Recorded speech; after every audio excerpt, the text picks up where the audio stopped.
Hi guys, welcome back to my YouTube channel. Make sure to like and subscribe to the channel for Reddit cheating stories like these. Without further ado, let's get started. My personal story. Yes, it is a real story and discusses my cheating wife and the impact on a lifetime relationship. My question and would like advice. Based on this, am I crazy to try this again, and is it worthwhile at 60 years of age? Part 2. It felt weird the day we signed the divorce papers to make it official. The situation had been friendly, but it was still difficult. We met in her attorney's office, and it was a depressing experience for me. I was disappointed that she sounded so upbeat about the situation, and that she was there with her dirtbag boyfriend. She appeared nearly ecstatic about it, which surprised me. We'd been together for a long time and had a family together. This was the one time I felt disrespectful by her throughout the divorce, but I ignored it since there was nothing left to prove. The marriage had ended, and we needed to go forward. I could detect some remorse in her eyes as I signed the paperwork. I believed she had a shocked expression on her face because of what I said to her. I had given it some consideration and had already chosen what I was going to say. I have to say that I am pleased with what I said and how nicely it came through. I'm hardly an actress, but on this particular day, I had a flair for the dramatic. I had written it down and rehearsed it until I was confident in saying it, and this is what I said. Of course, this makes me sad. I felt we had lovely life and worked well together. I apologize if you believe I failed you because I was unable to provide you with the happiness you desired, and you believe that someone else would provide you with a greater chance at happiness.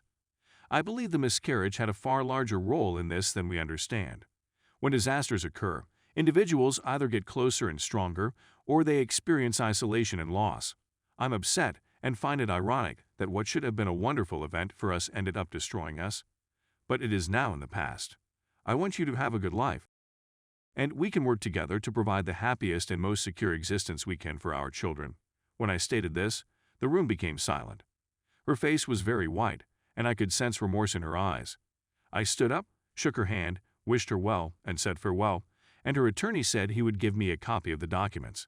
Things seemed to be going well at first. She was living with him, but after a few months, started to develop in their relationship. He supposedly drank too much, was a jerk, lived off his family, and was not much of a guy. He also seemed to have a wandering eye and was already plotting his next conquest. She seemed to be a younger girl who worked at another restaurant owned by his father.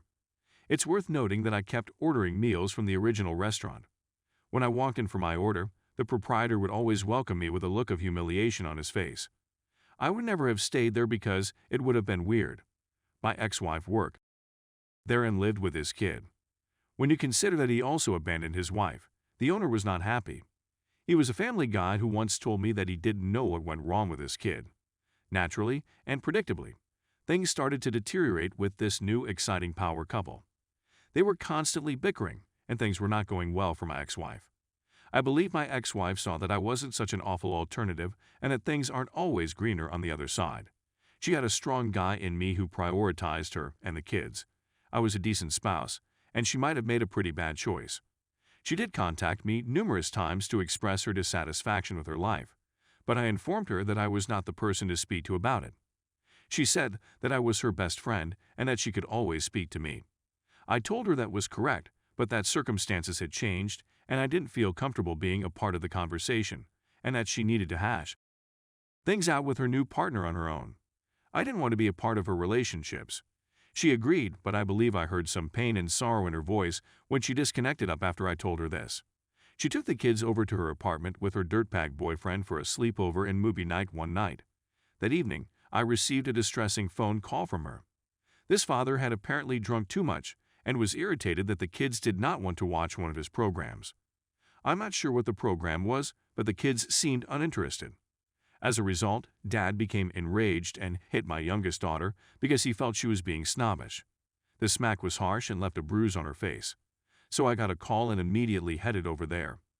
My immediate instinct was to contact the police, and maybe I should have. But I went over there to pick up my children. I grabbed my children and fled. I informed him that if I heard anything again from him about this, I'd contact the police, and he'd be in big trouble.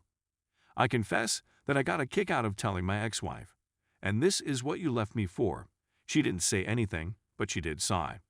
I believe she was embarrassed by what had happened. I'm not sure whether she regretted the divorce, but I believe she knew what she had done and was sorry. Later that night, I heard a tap on the door, and there she was, weeping and distressed. I allowed her in, and she informed me she had split up with her partner and wanted to return home. Now, I tried for many minutes to tell her that I loved her and that we had a history, but I couldn't. With all that had happened, I didn't believe it was a good idea for her to return, and there were just too many painful memories. I would never have left my children's mother alone on the street. She did come in and called her parents. I brought her there to stay. My ex-father-in-law greeted me and thanked me at the door. He said I'd always been a decent guy and a good spouse. He understood that I had prioritized the kids and was concerned for his daughter's safety as my ex-wife. I did assure him that I will always be proud of his daughter. Maybe things didn't go as planned, but I wouldn't allow anything bad happen to her. I am still proud of what I did that night and what I chose to do to defend my children and, eventually, my ex-wife. She stayed at her parents' place for nearly a year until she was able to get back on her feet.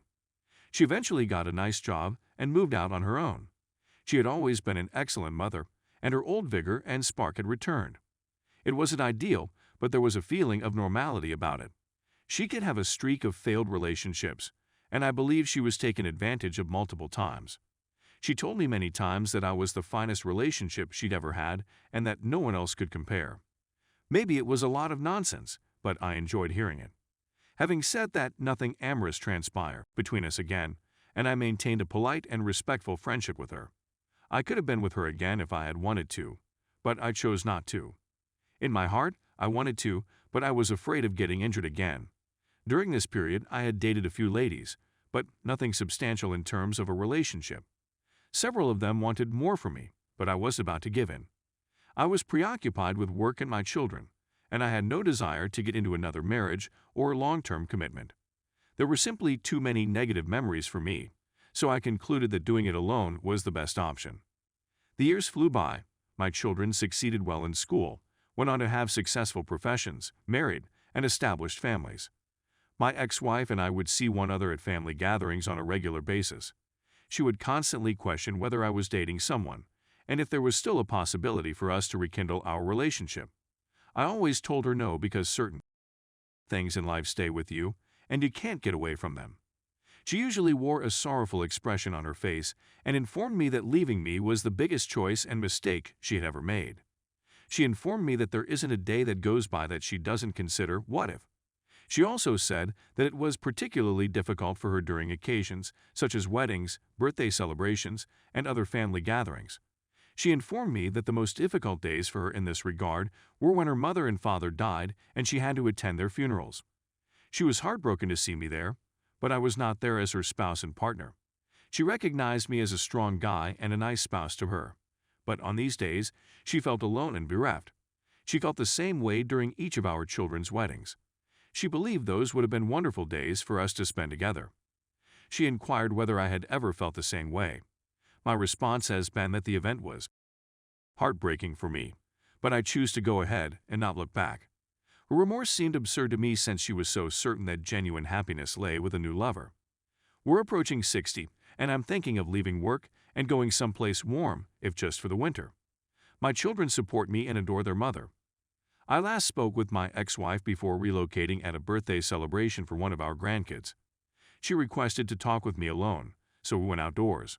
She got really emotional and unhappy as a result. She always imagined there was a possibility we'd rekindle our relationship. My departure would be the end of the world for her, and she would have to live with the guilt of having failed as a wife for the rest of her life. I informed her that so many years had passed and that she should not be feeling this way. I felt nothing but affection and respect for her. She then inquired as to whether she could be able to pay me a visit. I told her I didn't know, but I'd think about it. I confess that every time I glanced into her gorgeous green eyes, my heart melted. She looked very lovely to me on this particular day, and the years had been extremely kind of her. On this day, regardless of what had happened before, I must say that I had never felt more profound love for her than I did on this day, at this time. At this time in my life, I believed I would be open to rekindling my connection with her. I was not going to remarry, but what did I have to lose at this point? She did make me happy at one point, and my feelings for her have never faded. Maybe we can go ahead at this point in our life. Update. I've been spending the winter in the Carolinas, and my ex-wife did pay me a visit. I know it's crazy, yet all of the same sentiments are still there. She remained at my house, and we did a lot of things together. I'm happy to say that, even though we're older, we discovered that we still get along great during that special time. She was only supposed to be there for a weekend, but it turned into 2 weeks, then a month. She began to wail, and one night, because of something that occurred literally years ago. She informed me that the last several weeks had given her a lot of joy and that she was sorry for what had transpired.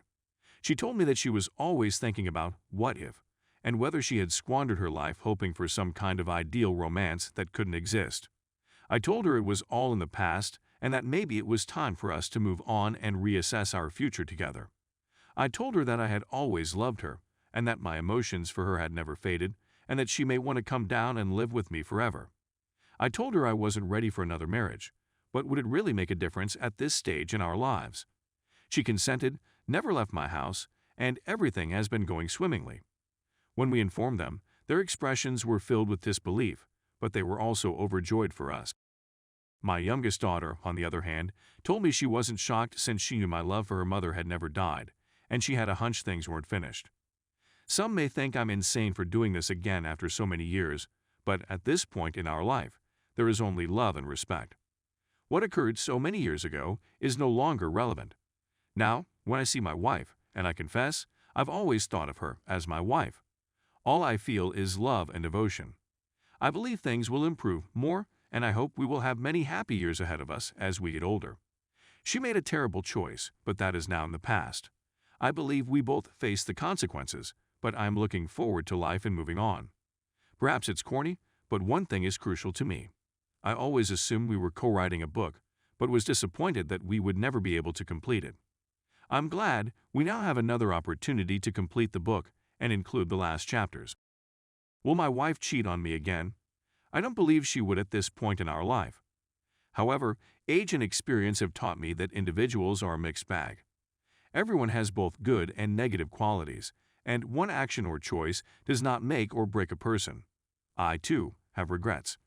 My regret is that I always loved my wife and let my unhappy sentiments to determine what I did.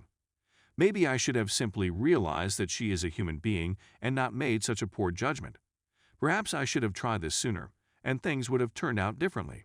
I, too, wonder what if, but I'm pleased we have this second opportunity. With that, I'll end, and maybe I provided some food for thought for some of you.